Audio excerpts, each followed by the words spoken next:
여러분 안녕하십니까? 포항 MBC 5시 뉴스입니다. 우리나라의 대표 일출 명소들이 즐비한 경북 동해안에서도 새해 해맞이 행사가 오늘 밤부터 제야의종 타종 행사를 시작으로 곳곳에서 열립니다. 포항시는 시승격 70주년을 맞아 제21회 호미곶 한민족 해맞이 축전을 다양한 행사 프로그램으로 오늘 밤부터 내일 오전까지 호미곶 광장에서 진행하고 영덕군은 삼사 해상공원에서, 울진군은 망향정 해맞이 공원에서, 울릉군은 저동 촛대바위 일원에서 해돋이 행사를 갖습니다. 이에서 3년 전부터 조류 인플루엔자 전파 우려 등으로 공식 행사를 취소했지만 올해는 경북 23개 시군에서 행사를 차질 없이 갖기로 했습니다. 기해년 첫날인 내일 경주에서도 해맞이 행사가 이어집니다. 경주시는 양북면 봉길리 해변에서 오늘 밤 시민 노래자랑과 가족극장, 2019년 카운트다운 등 전야제를 갖고 새해 첫날인 내일 새해 퍼포먼스와 소원 풍선 날리기 등 해룡 일출 축제를 진행합니다. 이에 앞서 오늘 밤 9시 30분부터 경주시는 신라대종공원에서 2018 제야의종 타종 행사를 갖습니다. 이번 행사에서 시민 대표단의 신라대종 타종과 불꽃놀이 경주시민 500여 명이 참여한 대합창이 펼쳐집니다. 올 한 해 포항에서는 환경 분야에서도 여러 가지 현안과 논란이 있었는데요. 포항환경운동연합이 올해 포항의 10대 환경 뉴스를 선정해 발표했습니다. 장성훈 기자입니다. 포항환경운동연합은 3년째 지지부진한 형산강 수온오염 문제를 포항의 최대 환경 현안으로 꼽았습니다.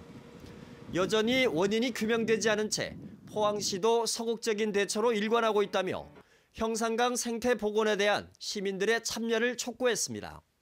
앞으로 형산강을 더 소중하게 생태적으로 어떻게 보존을 할 것인가, 가꿀 것인가 이런 부분에 대한 시민들의 많은 관심과 참여가 필요할 것 같습니다.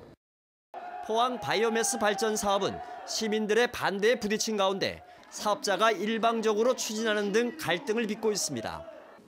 기업 유치도 제대로 된 평가를 거쳐 추진해야 한다는 교훈을 남겼습니다. 2019년 2월부터 시행되는 미세먼지 관련 특별법과 포항의 미세먼지도 주요 뉴스로 선정됐습니다. 포항 지역 미세먼지의 90%가 포스코 등 철강공단에서 발생하는 만큼 대규모 미세먼지 배출 사업장에 대한 특별 관리가 필요하다고 지적했습니다. 대규모 배출 사업장에 대한 관리 감독이 얼마나 중요한지 시나 관계기관에서 내년부터 훨씬 더 강화된 규제와 관리를 해야 된다고 봅니다. 신재생에너지 발전 사업과 관련한 환경 민원도 끊이지 않았습니다. 죽장면 일대의 풍력 발전은 산림훼손과 소음 피해를 우려한 주민들의 반대로 불어댔고 용현지 태양광 발전도 주민 반대로 백지화됐습니다. 앞으로 신재생에너지 발전 허가 과정에서 주민 동의 절차 등 보다 신중한 접근이 필요하다는 평가입니다. 이 밖에도 항사댐 건설 백지화와 포항 하수처리장 생물 반응조 증설 사업에 대한 재검토, 도시공원 확대 등이 올해 포항 10대 환경 뉴스에 포함됐습니다. MBC 뉴스 장성훈입니다. 대구 경북연구원은 2019년의 경북 경제 성장률이 국내 경제 성장률 2.7%의 절반에도 못 미치는 1.1%에 머무를 것으로 전망했습니다. 대경연구원은 경북에는 생산 감소가 우려되는 자동차와 조선 관련 협력업체가 몰려있는 데다 운수업과 금융 및 보험 서비스, 소매업 생산도 감소할 것으로 예상된다고 밝혔습니다. 경북의 2019년도 주택 가격은 구미와 포항, 경주, 안동 등 주요 도시의 가격 하락세는 지속되고 경사는 단지별로 미세한 하향 조정이 예상된다고 설명했습니다. 포스코 캠텍 등 포항 영일만항을 이용해 컨테이너 화물을 많이 수출하거나 수입하는 업체 4곳이 도지사 표창을 받았습니다. 해당 업체는 포스코 캠텍과 퍼시픽 로지스틱 코리아, 홍덕산업, 엘리온 종합물류 등 4곳으로 주로 자동차와 철강 관련 제품을 취급하고 있습니다.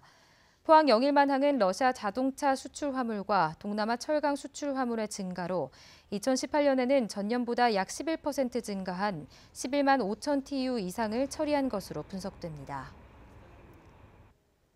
경주시가 신라문화재를 명품 축제로 키우기로 하고 2월 28일까지 전 국민을 대상으로 신라문화재 콘텐츠를 공모합니다. 경주시는 참신성과 실현 가능성, 경제성 등을 종합해 심사를 한 뒤에 최우수상에게는 300만 원, 우수상에게는 200만 원, 장려상에게는 100만 원의 상금을 주기로 했습니다. 민선 7기를 맞아 올해 신라문화재를 크게 바꾼 경주시는 2019년 10월 황성공원과 화랑마을 일원에서 제47회 신라문화제를 열기로 했습니다. 울릉도와 독도 해역도 적조 영향권이라는 사실이 새롭게 밝혀졌습니다. 한국해양과학기술원은 광역 해양감시 및 분석 기술을 활용해 우리나라 해역의 적조 확산 영향을 분석한 결과 동해 남부 연안에서 북쪽으로 흐르는 해류를 따라 울릉도 북쪽 북위 39도 수역까지 적조가 확장될 수 있음을 확인했습니다. 지금까지 우리나라에서 발생하는 적조는 남해와 동해 남부 해역에서 주로 관측되어 왔습니다. 네, 이상으로 포항 MBC 뉴스를 마칩니다. 여러분 고맙습니다.